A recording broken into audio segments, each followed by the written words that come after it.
Read by Tony Foster. The Finest Story in the World by Rudyard Kipling. Oh, ever the knightly years were gone, with the old world to the grave. I was a king in Babylon, and you were a Christian slave. W. E. Henley. His name was Charlie Mears.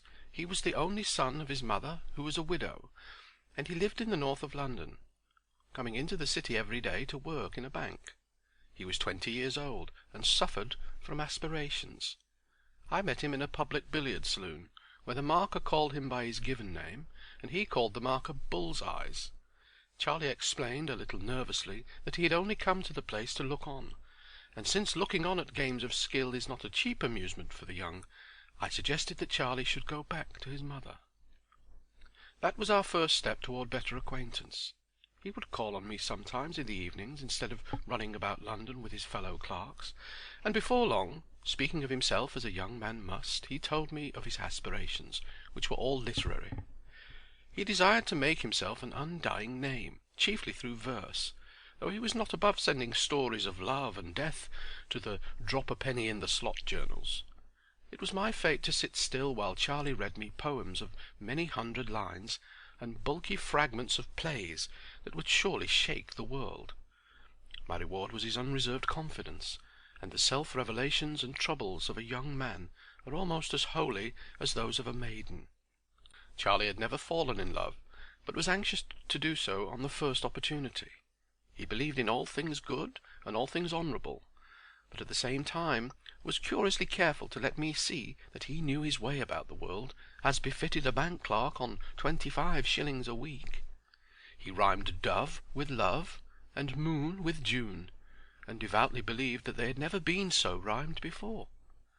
The long lame gaps in his plays he filled up with hasty words of apology and description, and swept on, seeing all that he intended to do so clearly that he esteemed it already done, and turned to me for applause. I fancy that his mother did not encourage his aspirations, and I know that his writing table at home was the edge of a washstand. This he told me almost at the outset of our acquaintance, when he was ravaging my bookshelves, and a little before I was implored to speak the truth as to his chances of writing something really great, you know. Maybe I encouraged him too much, for one night he called on me, his eyes flaming with excitement, and said breathlessly, "Do you mind? Can you let me stay here and write all evening? I won't interrupt you. I won't, really. There's no place for me to write in at my mother's." "What's the trouble?" I said, knowing well what the trouble was. "I've a notion in my head that would make the most splendid story that was ever written. Do let me write it out here. It's such a notion." There was no resisting the appeal. I set him a table. He hardly thanked me, but plunged into the work at once. For half an hour the pen scratched without stopping. Then Charlie sighed and tugged his hair. The scratching grew slower. There were more erasures, and at last ceased. The finest story in the world would not come forth. "It looks such awful rot now," he said mournfully. "And yet it seemed so good when I was thinking about it. What's wrong?" I could not dishearten him by saying the truth, so I answered, "Perhaps you don't feel in the mood for writing." "Yes, I do. Except when I look at this stuff. Ugh!" "Read me what you've done," I said. He read, and it was wondrous bad, and he paused at all the specially turgid sentences, expecting a little approval, for he was proud of those sentences, as I knew he would be. "It needs compression," I suggested cautiously. "Oh, I hate cutting my things down. I don't think you could alter a word here without spoiling the sense. It reads better aloud than when I was writing it. Charlie, you're suffering from an alarming disease afflicting a numerous class. Put the thing by, and tackle it again in a week." "I want to do it at once. What do you think of it?" "How can I judge from a half-written tale? Tell me the story as it lies in your head." Charlie told, and in the telling there was everything that his ignorance had so carefully prevented from escaping into the written word. I looked at him, and wondering whether it were possible that he did not know the originality, the power of the notion that had come in his way. It was distinctly a notion among notions. Men had been puffed up with pride by notions not a tithe as excellent and practicable. But Charlie babbled on serenely, interrupting the current of pure fancy with samples of horrible sentences that he purposed to use. I heard him out to the end. It would be folly to allow his idea to remain in his own inept hands when I could do so much with it. Not all that could be done, indeed, but oh, so much! "What do you think?" he said at last. "I fancy I shall call it The Story of a Ship." "I think the idea's pretty good, but you won't be able to handle it for ever so long. Now would it be of any use to you? Would you care to take it?" "I should be proud," said Charlie promptly. There are few things sweeter in this world than the guileless, hot-headed, intemperate, open admiration of a junior. Even a woman, in her blindest devotion, does not fall into the gait of a man she adores, tilt her bonnet to the angle at which he wears his hat, or interlard her speech with his pet oaths. And Charlie did all these things. Still, it was necessary to salve my conscience before I possessed myself of Charlie's thoughts. "Let's make a bargain. I'll give you a fiver for the notion," I said. Charlie became a bank clerk at once. "Oh, that's impossible. Between two pals, you know, if I may call you so, and speaking as a man of the world, I couldn't. Take the notion if it's any use to you. I've heaps more." He had. None knew this better than I, but they were the notions of other men. "Look at it as a matter of business, between men of the world," I returned. £5 will buy you any number of poetry books. Business is business, and you may be sure I shouldn't give that price unless—" "Oh, if you put it that way," said Charlie, visibly moved by the thought of the books. The bargain was clinched, with an agreement that he should at unstated intervals come to me with all the notions that he possessed, should have a table of his own to write at, and unquestioned right to inflict upon me all his poems and fragments of poems. Then I said, "Now tell me how you came by this idea." "Came by itself?" Charlie's eyes opened a little. "Yes, but you told me a great deal about the hero that you must have read before somewhere." "I haven't any time for reading, except when you let me sit here, and on Sundays I'm on my bicycle or down the river all day. There's nothing wrong about the hero, is there?" "Tell me again and I shall understand clearly. You say that your hero went pirating. How did he live?" "He was on the lower deck of this ship thing that I was telling you about." "What sort of ship?" "It was the kind rowed with oars, and the sea spurts through the oar-holes, and the men row sitting up to their knees in water. Then there's a bench running down between the two lines of oars, and an overseer with a whip walks up and down the bench to make the men work." "How do you know that?" "It's in the table. There's a rope running overhead, looped to the upper deck, for the overseer to catch hold of when the ship rolls. When the overseer misses the rope once and falls among the rowers, remember the hero laughs at him and gets licked for it. He's chained to his oar, of course, the hero." "How is he chained?" "With an iron band round his waist, fixed to the bench he sits on, and a sort of handcuff on his left wrist, chaining him to the oar. He's on the lower deck where the worst men are sent, and the only light comes from the hatchways and through the oar-holes. Can't you imagine the sunlight just squeezing through between the handle and the hole, and wobbling about as the ship moves?" "I can, but I can't imagine your imagining it." "How could it be any other way? Now you listen to me.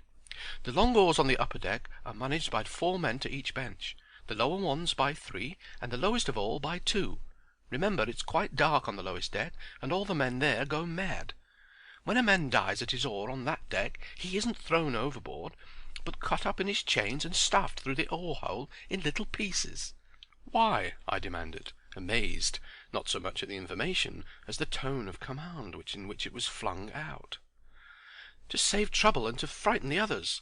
It needs 2 overseers to drag a man's body up to the top deck, and if the men at the lower deck oars were left alone, of course they'd stop rowing and try to pull up the benches by all standing up together in their chains." "You've a most provident imagination. Where have you been reading about galleys and galley slaves?" "Nowhere that I remember. I row a little when I get the chance, but perhaps, if you say so, I may have read something." He went away shortly afterwards to deal with booksellers, and I wondered how a bank clerk aged 20 could put into my hands with a profligate abundance of detail, all given with absolute assurance, the story of extravagant and bloodthirsty adventure, riot, piracy, and death in unnamed seas. He'd led his hero a desperate dance through revolt against the overseas to command a ship of his own, and ultimate establishment of a kingdom on an island somewhere in the sea, you know. and, delighted with my paltry £5, had gone out to buy the notions of other men, that these might teach him how to write. I had the consolation of knowing that this notion was mine by right of purchase, and I thought that I could make something of it. When next he came to me he was drunk, royally drunk on many poets, for the first time revealed to him. His pupils were dilated, his words tumbled over each other, and he wrapped himself in quotations. Most of all, he was drunk with Longfellow. "Isn't it splendid? Isn't it superb?" he cried, after hasty greetings. "Listen to this. Wouldst thou, so the helmsman answered, know the secret of the sea? Only those who brave its dangers comprehend its mystery. By gum! Only those who brave its dangers comprehend its mystery," he repeated 20 times, walking up and down the room and forgetting me. "But I can understand it too," he said to himself. "I don't know how to thank you for that £5. And this, listen. I remember the black wharves and the ships, and the sea tides tossing free, and the Spanish sailors with bearded lips, and the beauty and mystery of the ships, and the magic of the sea. I haven't braved any dangers, but I feel as if I knew all about it." "You certainly seem to have a grip of the sea. Have you ever seen it?" "When I was a little chap I went to Brighton once. We used to live in Coventry, though, before we came to London. I never saw it." "When descends on the Atlantic the gigantic storm wind of the equinox." He shook me by the shoulder to make me understand the passion that was shaking himself. "When that storm comes," he continued, "I think that all the oars in the ship that I was talking about get broken, and the rowers have their chests smashed in by the bucking oar-heads. By the way, have you done anything with that notion of mine yet?" "No. I was waiting to hear more of it from you. Tell me how in the world you're so certain about the fittings of the ship. You know nothing of ships." "I don't know. It's as real as anything to me until I try to write it down. I was thinking about it only last night in bed, after you'd loaned me Treasure Island, and I made up a whole lot of new things to go into the story." "What sort of things?" "About the food the men ate, rotten figs and black beans and wine in a skin bag passed from bench to bench." "Was the ship built so long ago as that?" "As what? I don't know whether it was long ago or not. It's only a notion. But sometimes it seems just as real as if it was true. Do I bother you with talking about it?" "Not in the least. Did you make up anything else?" "Yes, but it's nonsense." Charlie flushed a little. "Never mind, let's hear about it." "Well, I was thinking over the story, and after a while I got out of bed and wrote down on a piece of paper the sort of stuff the men might be supposed to scratch on their oars with the edges of their handcuffs. It seemed to make the thing more lifelike. It is so real to me, you know." "Have you the paper on you?" "Yes, but what's the use of showing it? It's only a lot of scratches. All the same, we might have 'em reproduced in the book on the front page." "I'll attend to those details. Show me what your men wrote." He pulled out of his pocket a sheet of note paper with a single line of scratches upon it, and I put this carefully away. "What is it supposed to mean in English?" I said. "Oh, I don't know. Perhaps it means 'I'm beastly tired.'" "It's great nonsense," he repeated. "But all those men in the ship seem as real people to me. Do something to the notion soon. I should like to see it written and printed." "But all you've told me would make a long book." "Make it, then. You've only to sit down and write it out." "Give me a little time. Have you any more notions?" "Not just now. I'm reading all the books I've bought. They're splendid." When he left I looked at the sheet of note paper with the inscription upon it. Then I took my head tenderly between both hands, to make certain that it was not coming off or turning round. But there seemed to be no interval between quitting my rooms and finding myself arguing with a policeman outside a door marked "Private" in a corridor of the British Museum. All I demanded, as politely as possible, was the Greek antiquity man. The policeman knew nothing except the rules of the museum, and it became necessary to forage through all the houses and offices inside the gates. An elderly gentleman called away from his lunch put an end to my search by holding the note paper between finger and thumb and sniffing at it scornfully. "What does this mean, said he. So far as I can ascertain, it is an attempt to write extremely corrupt Greek on the part," here he glared at me with intention, "of an extremely illiterate person." He read slowly from the paper. "Pollock, Erckman, Tauchnitz, Henniker. 4 names familiar to me." "Can you tell me what the corruption is supposed to mean? The gist of the thing?" I asked. "I have been, many times, overcome with weariness in this particular employment. That is the meaning."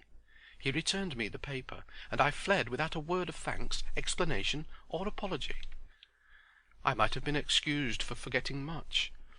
To me, of all men, had been given the chance to write the most marvellous tale in the world, nothing less than the story of a Greek galley slave as told by himself. Small wonder that his dreaming had seemed real to Charlie. The fates that are so careful to shut the doors of each successive life behind us had, in this case, been neglectful. And Charlie was looking, though that he did not know, where never man had been permitted to look with full knowledge since time began. Above all, he was absolutely ignorant of the knowledge sold to me for £5, and he would retain that ignorance, for bank clerks do not understand metempsychosis, and a sound commercial education does not include Greek. He would supply me (here I capered among the dumb gods of Egypt and laughed in their battered faces) with material to make my tale sure, so sure that the world would hail it as an impudent and vamped fiction. And I alone would know that it was absolutely and literally true.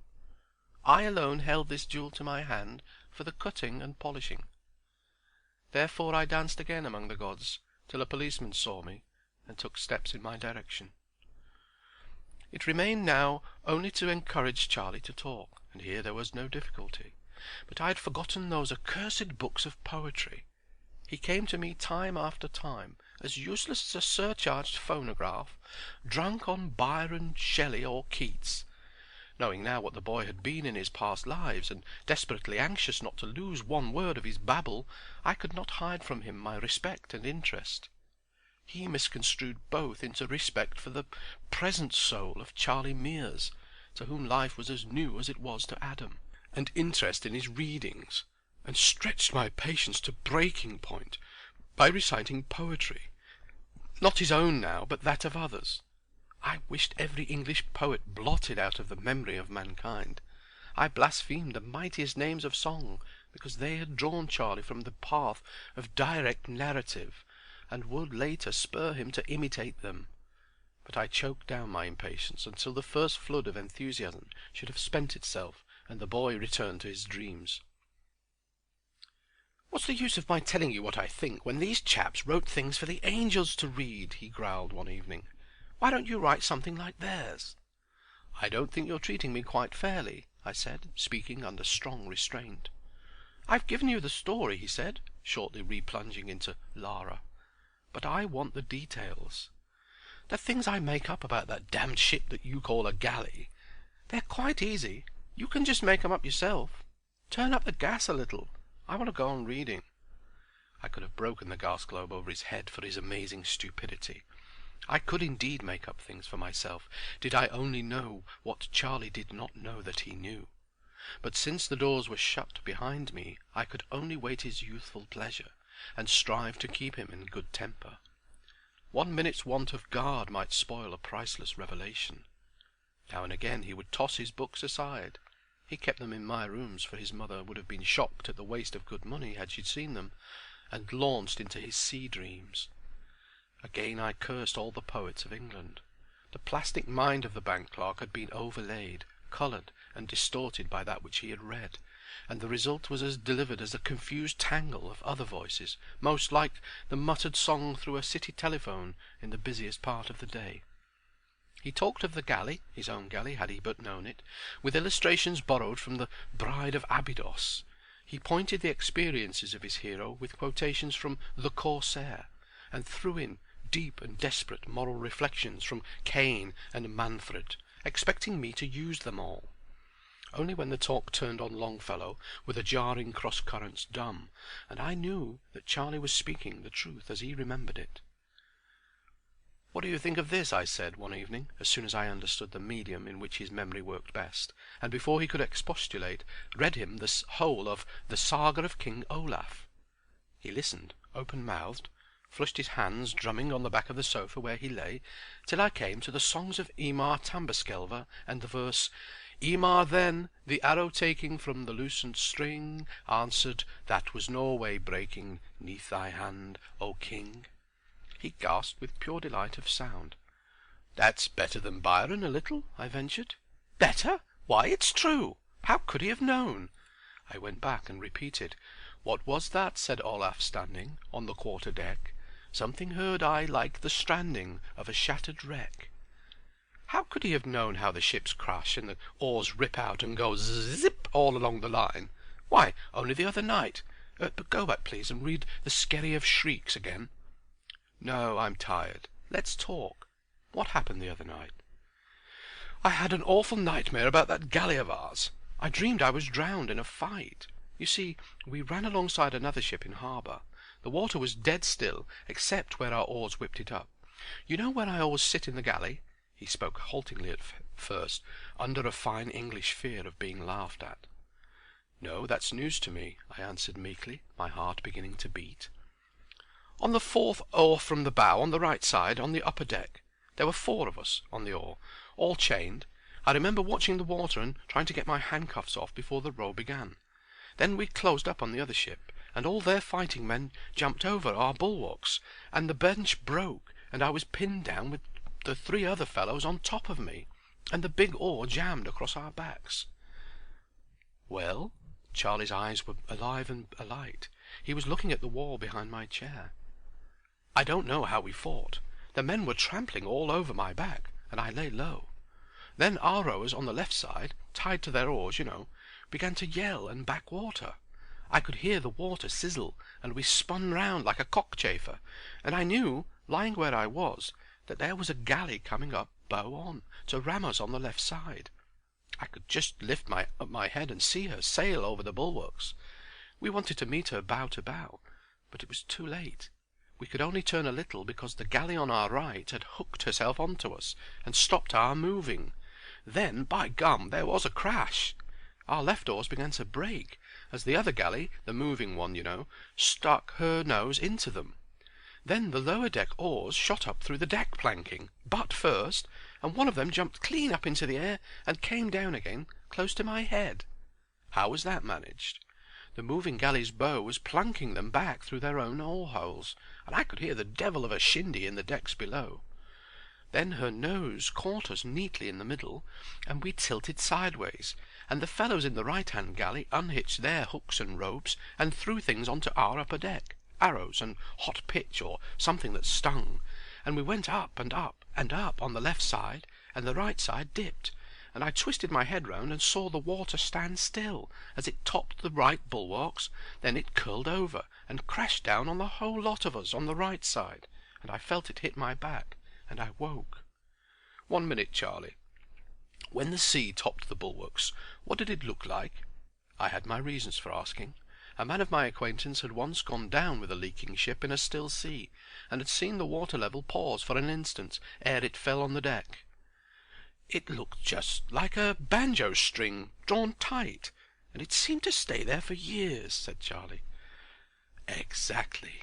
The other man had said it looked like a silver wire laid down along the bulwarks, and I thought it was never going to break.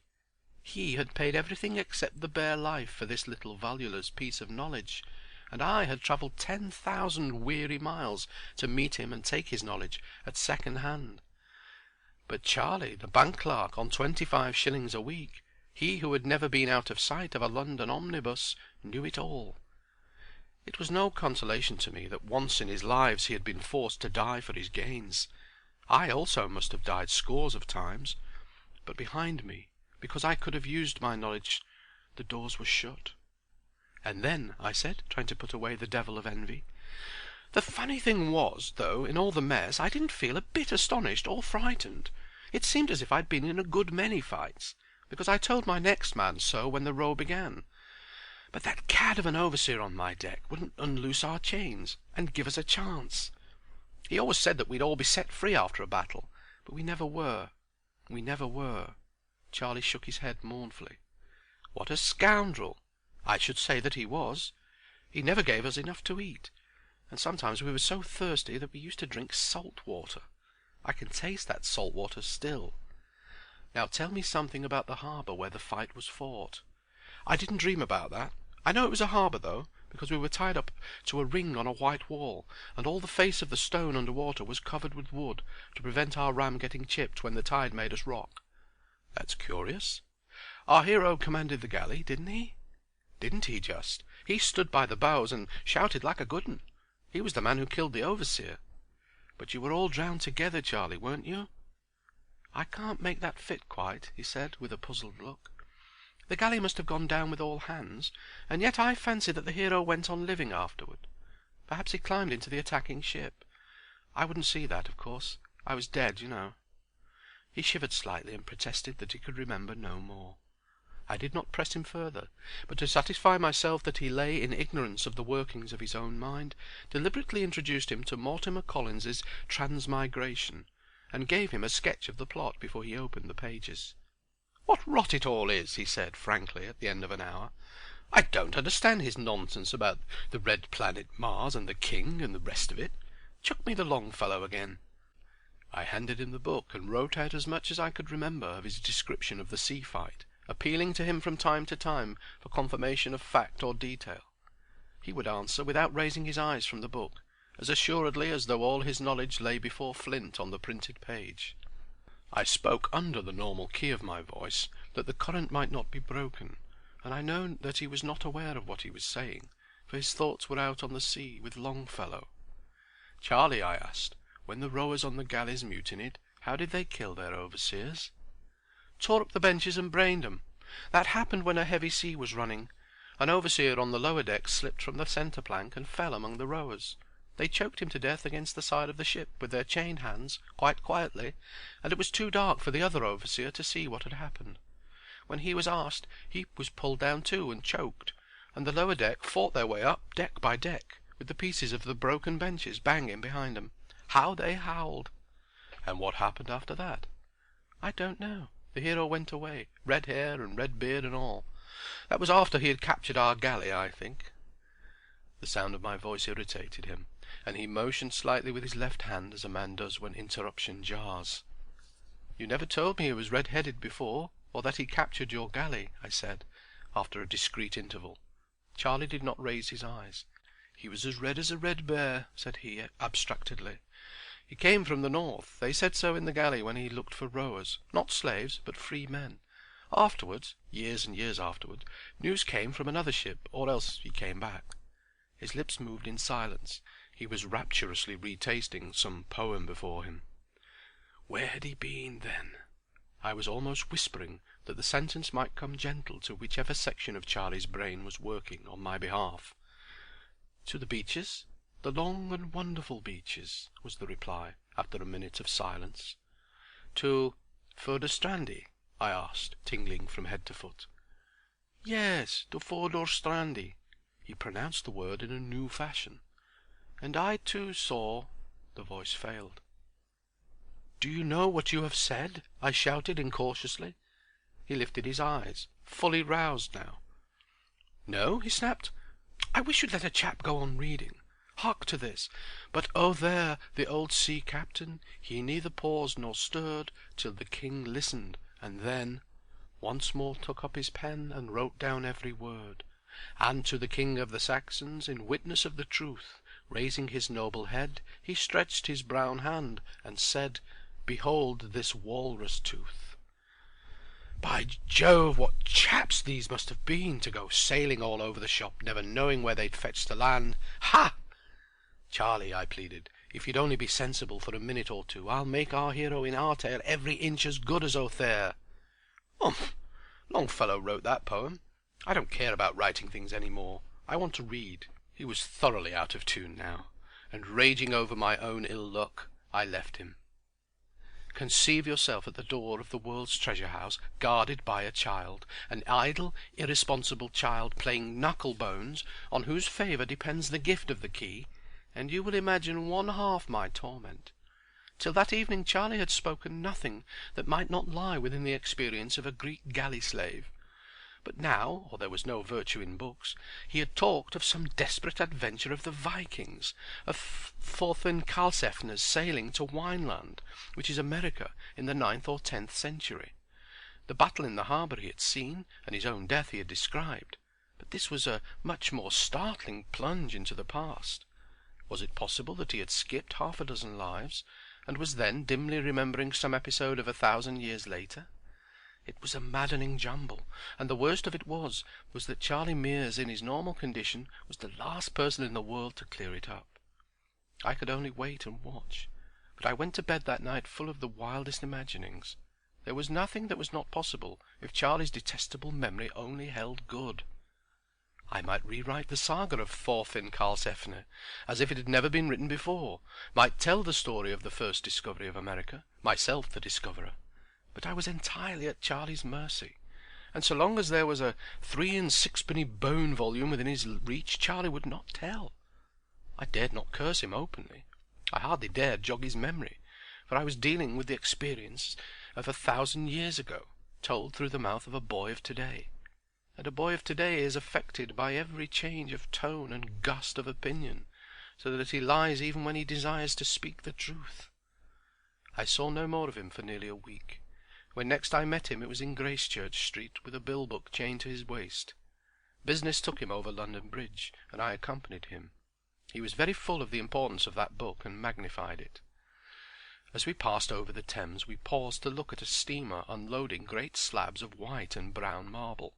A barge drifted under the steamer's stern, and a lonely cow in that barge bellowed. Charlie's face changed from the face of the bank clerk to that of an unknown and, though he would not have believed this, a much shrewder man. He flung out his arm across the parapet of the bridge, and laughing very loudly said, "When they heard our bulls below, the Skroelings ran away." I waited only for an instant, but the barge and the cow had disappeared under the bows of the steamer before I answered, "Charlie, what do you suppose are Skroelings?" "Never heard of 'em before.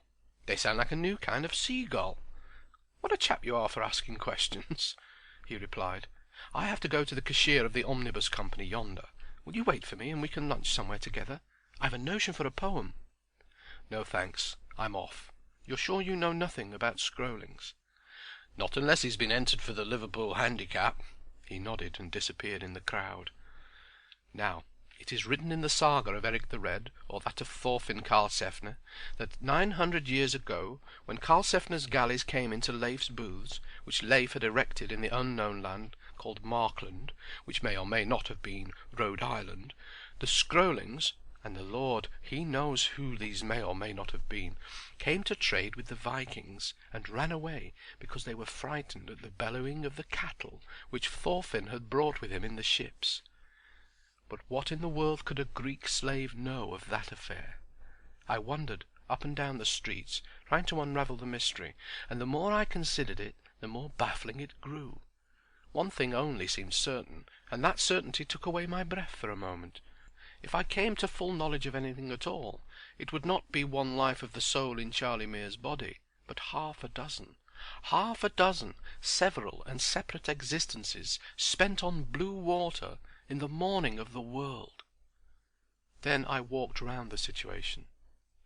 Obviously, if I used my knowledge, I should stand alone and unapproachable until all men were as wise as myself. That would be something, but manlike I was ungrateful. It seemed bitterly unfair that Charlie's memory should fail me when I needed it most. Great powers above. I looked up at them through the fog smoke. Did the lords of life and death know what this meant to me? Nothing less than eternal fame of the best kind, that comes from one, and is shared by one alone. I'd be content, remembering Clive, I stood astounded at my own moderation, with the mere right to tell one story, to work out one little contribution to the light literature of the day. If Charlie were permitted full recollection for 1 hour, for 60 short minutes of existences that had extended over 1,000 years, I would forego all profit and honour from all that I should make of his speech. I would take no share in the commotion that would follow through the particular corner of the earth that calls itself the world. The thing should be put forth anonymously, Nay, I would make other men believe that they had written it. They would hire bull-hided self-advertising Englishmen to bellow it abroad. Preachers would found a fresh conduct of life upon it, swearing that it was new and that they had lifted the fear of death from all mankind. Every Orientalist in Europe would patronize it discursively with Sanskrit and Pali texts. Terrible women would invent unclean variants of the men's belief for the elevation of their sisters. Churches and religions would war over it. Between the hailing and restarting of an omnibus, I foresaw the scuffles that would rise among half a dozen denominations, all professing the doctrine of the true metempsychosis as applied to the world and the new era. And saw, too, the respectable English newspapers shying like frightened kine over the beautiful simplicity of the tale. The mind leaped forward 100, 200, 1,000 years. I saw with sorrow that men would mutilate and garble the story, that rival creeds would turn it upside down, till, at last, the Western world, which clings to the dread of death more closely than the hope of life, would set it aside as an interesting superstition, and stampede after some faith so long forgotten that it seemed altogether new. Upon this I changed the terms of the bargain that I would make with the lords of life and death. Only let me know, let me write, the story with sure knowledge that I wrote the truth, and I would burn the manuscript as a solemn sacrifice. 5 minutes after the last line was written, I would destroy it all. But I must be allowed to write it with absolute certainty. There was no answer. The flaming colours of an aquarium poster caught my eye, and I wondered whether it would be wise or prudent to lure Charlie into the hands of a professional mesmerist, and whether, if he were under his power, he would speak of his past lives. If he did, and if people believed him, but Charlie would be frightened and flustered, or made conceited by the interviews. In either case he would begin to lie, through fear or vanity. He was safest in my own hands.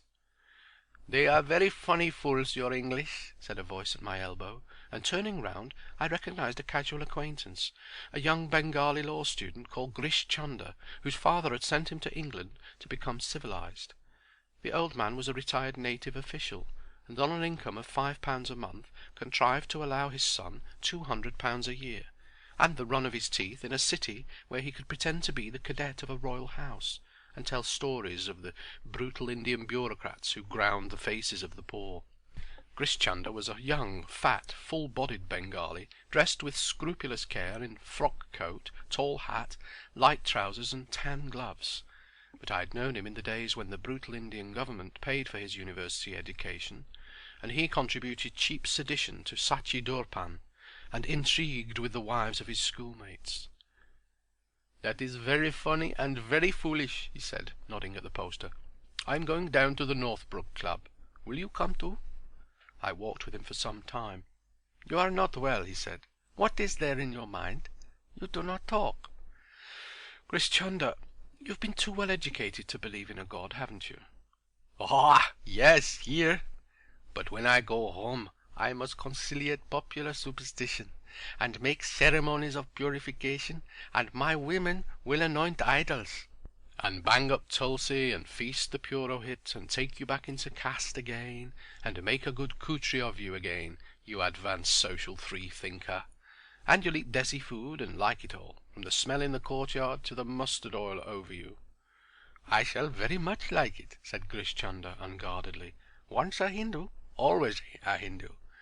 But I like to know what the English think they know." "I'll tell you something that one Englishman knows. It's an old tale to you." I began to tell the story of Charlie in English, but Grish Chunder put a question in the vernacular, and the history went forward naturally in the tongue best suited for its telling. After all, it could never have been told in English. Grish Chunder heard me, nodding from time to time, and then came up to my rooms, where I finished the tale. "Beshak," he said philosophically, "lekin dawaza banhai." "Without doubt, but the door is shut." "I have heard of this remembering of previous existences among my people. It is of course an old tale with us, but to happen to an Englishman, a cow-fed Malay, an outcast, by Jove, that is most peculiar." "Outcast yourself, Grish Chunder. You eat cow beef every day. Let's think the thing over. The boy remembers his incarnations." "Does he know that?" said Grish Chunder quietly, swinging his legs as he sat at my table. He was speaking in English now. "He does not know anything. Would I speak to you if he did? Go on." "There is no going on at all. If you tell that to your friends, they will say you are mad, and put it in the papers.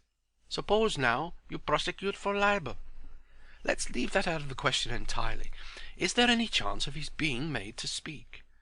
"There is a chance. Oh, yes. But if he spoke, it would mean that all this world would end now. Instanto. Fall down on your head. These things are not allowed, you know. As I said, the door is shut." "Not a ghost of a chance?" "How can there be? You are a Christian, and it is forbidden to eat in your books of the tree of life, or else you would never die. How shall you all fear death if you all know what your friend does not know that he knows? I am afraid to be kicked, but I am not afraid to die, because I know what I know. You are not afraid to be kicked, but you are afraid to die. If you were not, by God! You English would be all over the shop in an hour, upsetting the balances of power and making commotions. It would not be good. But no fear. He will remember a little and a little less, and he will call it dreams. Then he will forget altogether.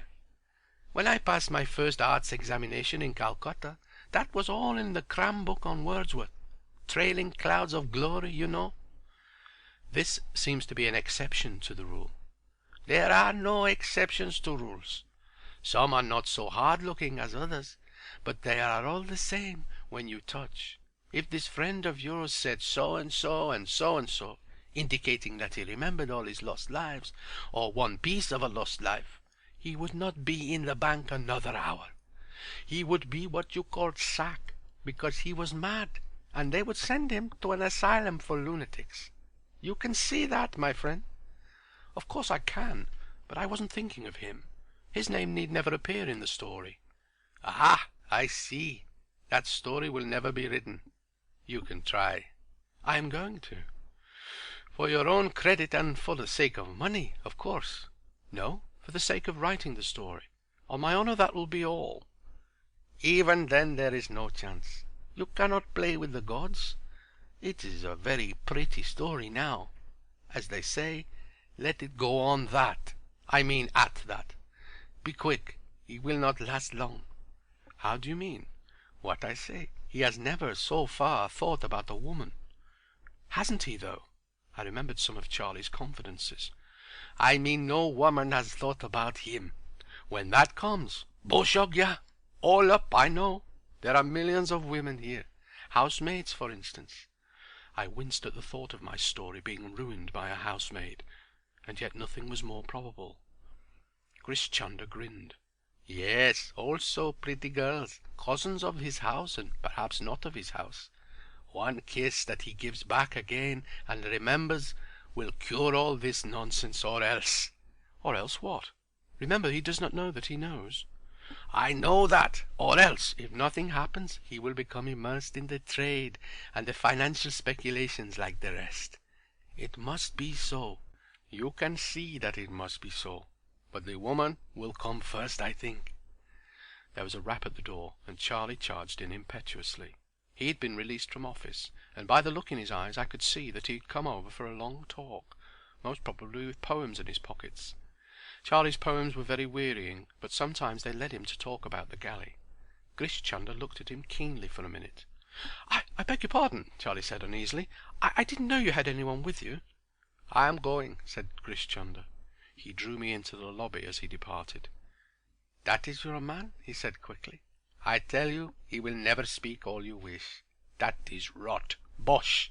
But he would be most good to make to see things. Suppose now we pretend that it was only play." I had never seen Grish Chunder so excited. "And pour the ink pool into his hand. What do you think? I tell you that he could see anything a man could see. Let me get the ink and the camphor. He is a seer, and he will tell us very many things."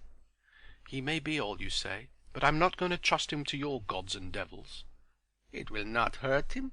He will only feel a little stupid and dull when he wakes up. You have seen boys look into the ink pool before. That's the reason why I am not going to see it any more. You'd better go, Grish Chunder." He went, declaring far down the staircase that it was throwing away my only chance of looking into the future. This left me unmoved, for I was concerned with the past, and no peering of hypnotized boys into mirrors and ink pools would help me do that. But I recognized Grish Chunder's point of view and sympathized with it. "What a big black brute that was," said Charlie when I returned to him. "Well, look here, I've just done a poem. Did it instead of playing dominoes after lunch. May I read it?" "Let me read it myself." "Then you miss the proper expression. Besides, you always make my things sound as if the rhymes were all wrong." "Read it aloud, then. You're like the rest of 'em." Charlie mouthed me his poem, and it was not much worse than the average of his verses. He had been reading his book faithfully, but he was not pleased when I told him that I preferred my Longfellow undiluted with Charlie. Then we began to go through the MS, line by line, Charlie parrying every objection and correction with, "Yes, that may be better, but you don't catch what I'm driving at." Charlie was, in one way at least, very like one kind of poet. There was a pencil scrawl at the back of the paper, and "What's that?" I said. "Oh, that's not poetry at all. It's some rot I wrote last night before I went to bed, and it was too much bother to hunt for rhymes, so I made it a sort of blank verse instead." Here is Charlie's blank verse. "We pulled for you when the wind was against us and the sails were low. Will you never let us go? We ate bread and onions, and when you took towns or ran aboard, quickly when you were beaten back by the foe. The captains walked up and down the deck in fair weather singing songs, but we were below. We fainted with our chins on the oars, and you did not see that we were idle, for we still swung to and fro. Will you never let us go? The salt made at the oar handles like shark skin. Our knees were cut to the bone with salt cracks. Our hair was stuck to our foreheads, and our lips were cut to our gums, and you whipped us because we could not row. Will you never let us go? But in a little time we shall run out of portholes as the water runs along the oar blade, and though you tell the others to row after us, you will never catch us till you catch the oar thresh and tie up the winds in the belly of the sail. Aho! Will you never let us go?" What's oar thresh, Charlie?" "The water washed up by the oars. That's the sort of song they might sing in the galley, you know. Aren't you ever going to finish that story and give me some of the profits?" "It depends on yourself. If you had only told me more about your hero in the first instance, it might have been finished by now. You're so hazy in your notions." "I only want to give you the general notion of it, the knocking about from place to place and the fighting and all that. Can't you fill in the rest yourself? Make the hero save a girl on a pirate galley and marry her, or do something." "You're a really helpful collaborator. I suppose the hero went through some few adventures before he married?" "Well, then, make him a very artful card, a low sort of man, a sort of political man who went about making treaties and breaking them, a black-haired chap who hid behind the mast when the fighting began." "But you said the other day that he was red-haired." "I couldn't have. Make him black-haired, of course. You've no imagination." Seeing that I had just discovered the entire principles upon which the half-memory falsely called imagination is based, I felt entitled to laugh, but forbore for the sake of the tale. "You're right. You're the man with the imagination. A black-haired chap in a decked ship," I said. "No, an open ship, like a big boat." This was maddening. "Your ship has been built and designed, closed and decked in. You said so yourself," I protested. "No, not that ship. That was open or half-decked because— By Jove, you're right. You made me think of the hero as a red-haired chap. Of course, if he were red, the ship would be an open one with painted sails." Surely I thought he would remember now that he had served in 2 galleys at least, in a 3-decked Greek one under the black-haired political man, and again in a Viking's open sea serpent under the man red as a red bear who went to Markland. The devil prompted me to speak. "Why, of course, Charlie," said I. "I don't know. Are you making fun of me?" The current was broken for the time being. I took up a notebook and pretended to make many entries in it. "It's a pleasure to work with an imaginative chap like yourself," I said after a pause. "The way that you've brought out the character of the hero is simply wonderful." "Do you think so?" he answered, with a pleased flush. "I often tell myself that there's more in me than people think." There's an enormous amount in you. Then won't you let me send an essay on the ways of bank clerks to Titbits and get the guinea prize?" "That wasn't exactly what I meant, old fellow. Perhaps it would be better to wait a little and go ahead with the galley story." "Ah, but I shan't get the credit of that. Titbits would publish my name and address if I win. What are you grinning at? They would." "I know it. Suppose you go for a walk. I want to look through my notes about our story." Now this reprehensible youth who left me, a little hurt and put back, might for aught he or I knew have been one of the crew of the Argo, had certainly been slave or comrade to Thorfinn Karlsefne. Therefore he was deeply interested in guinea competitions. Remembering what Grish Chunder had said, I laughed aloud. The Lords of Life and Death would never allow Charlie Mears to speak with full knowledge of his pasts, and I must even piece out what he told me with my own poor inventions, while Charlie wrote of the ways of bank clerks. I got together and placed on one file all my notes, and the net result was not cheering. I read them a second time. There was nothing that might not have been compiled at second hand from other people's books, except perhaps the story of the fight in the harbour. The adventures of a Viking had been written many times before.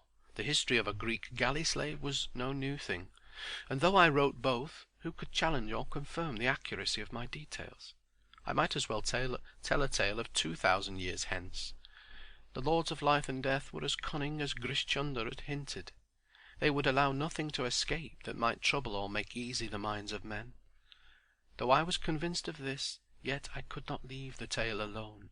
Exaltation followed reaction, not once, but 20 times in the next few weeks.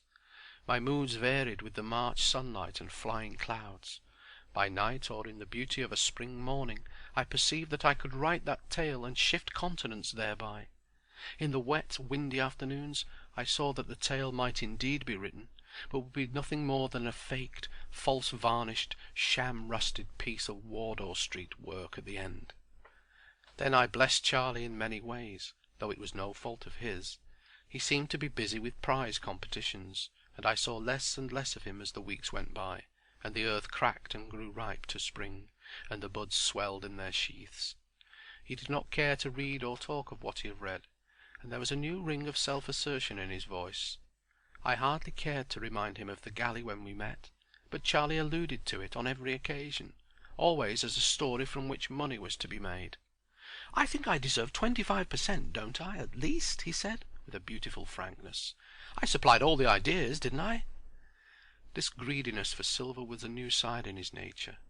I assumed that it had been developed in the city, where Charlie was picking up the curious nasal drawl of the underbred city man. "When the thing's done we'll talk about it. I can't make anything of it at present. Red-haired or black-haired hero are equally difficult." He was sitting by the fire, staring at the red coals. "I can't understand what you find so difficult. It's all as clean as mud to me," he replied. A jet of gas puffed out between the bars, took light and whistled softly. "Suppose we take the red-haired hero's adventures first, from the time that he came south to my galley and captured it, and sailed to the beaches." I knew better now than to interrupt Charlie. I was out of reach of pen and paper, and dared not move to get them, lest I should break the current. The gas jet puffed and whinnied. Charlie's voice dropped almost to a whisper, and he told a tale of the sailing of an open galley to Furdurstrandi, of sunsets on the open sea, seen under the curve of the one sail, evening after evening, when the galley's beak was notched into the centre of the sinking disk. And "we sailed by that, for we had no other guide," quoth Charlie. He spoke of a landing on an island, and explorations in its woods, where the crew killed 3 men whom they found asleep under the pines. Their ghosts, Charlie said, followed the galley, swimming and choking in the water, and the crew cast lots and threw one of their number overboard as a sacrifice to the strange gods whom they had offended. Then they ate seaweed when their provisions failed, and their legs swelled, and their leader, the red-haired man, killed 2 rowers who mutinied, and after a year spent among the woods they set sail for their own country, and a wind that never failed carried them back so safely that they all slept at night. This and much more Charlie told. Sometimes the voice fell so low that I could not catch the words, though every nerve was on the strain. He spoke of their leader, the red-haired man, as a pagan speaks of his god, for for it was he who cheered them and slew them impartially as he thought best for their needs, and it was he who steered them for 3 days among floating ice, each floe crowded with strange beasts that tried to sail with us, said Charlie, and we beat them back with the handles of the oars. The gas jet went out, a burned coal gave way, and the fire settled down with a tiny crash to the bottom of the grate. Charlie ceased speaking, and I said no word. "By Jove," he said at last, shaking his head, "I've been staring at the fire till I'm dizzy. What was I going to say? Something about the galley. I remember now. It's 25% of the profits, isn't it? It's anything you like when I've done the tale. I wanted to be sure of that. I must go now. I've an appointment." And he left me. Had my eyes not held, I might have known that broken muttering over the fire was the swan song of Charlie Mears. But I thought it the prelude to fuller revelation. At last and at last I should cheat the lords of life and death. When next Charlie came to me I received him with rapture. He was nervous and embarrassed, but his eyes were very full of light. His lips parted a little. "I've done a poem," he said, and then quickly, "It's the best I've ever done. Read it." He thrust it into my hand and retreated to the window. I groaned inwardly. It would be the work of half an hour to criticize, that is to say, praise the poem sufficiently to please Charlie. Then I had good reason to groan, for Charlie, discarding his favourite centipede metres, had launched into shorter and choppier verse, and verse with a motive at the back of it. This is what I read. "The day is most fair, the cheery wind halloos behind the hill, where bends the woods that seemeth good, and the sapling to his will. Riot, O wind, there is that in my blood that would not have thee still. She gave me herself, O earth, O sky, grey sea, she is mine alone. I let the sullen boulders hear my cry, and rejoice though they be but stone. Mine, I have won her, O good brown earth. Make merry, 'tis barred on spring. Make merry, my love is doubly worth all worship your fields can bring. Let the hind that tills you feel my mirth at the early harrowing." "Yes, it's the early harrowing, past a doubt," I said, with a dread at my heart. Charlie smiled, but did not answer. "Red cloud of the sunset, tell it abroad, I am victor. Greet me, O sun, dominant master and absolute lord, over the soul of one." "Well?" said Charlie, looking over my shoulder. I thought it far from well, and very evil indeed, when he silently laid a photograph on the paper, the photograph of a girl with a curly head and a foolish, slack mouth. Isn't it wonderful?" he whispered, pink to the tips of his ears, wrapped in the rosy mystery of first love. "I didn't know. I didn't think. It came like a thunderclap." "Yes, it comes like a thunderclap. Are you very happy, Charlie?" "My God, she loves me!" He sat down, repeating the last words to himself. I looked at the hairless face, the narrow shoulders already bowed by desk work, and wondered when, where, and how he had loved in his past lives. "What will your mother say?" I asked cheerfully. "I don't care a damn what she says." At 20 the things for which one does not care a damn should properly be many, but one must not include mothers in the list. I told him this gently, and he described her, even as Adam must have described to the newly named beasts the glory and tenderness and beauty of Eve. Incidentally I learned that she was a tobacconist's assistant with a weakness for pretty dress, and had told him 4 or 5 times already that she had never been kissed by a man before. Charlie spoke on, and on, and on, while I, separated from him by thousands of years, was considering the beginning of things. Now I understood why the lords of life and death shut the doors so carefully behind us. It is that we may not remember our first wooings. Were it not so, our world would be without inhabitants in 100 years. "Now, about that galley story," I said, still more cheerfully, in a pause in the rush of the speech. Charlie looked up as though he had been hit. "The galley? What galley? Good heavens, don't joke, man. This is serious. You don't know how serious it is." Grish Chunder was right. Charlie had tasted the love of a woman that kills remembrance, and the finest story in the world would never be written. End of The Finest Story in the World by Rudyard Kipling. Read by Tony Foster.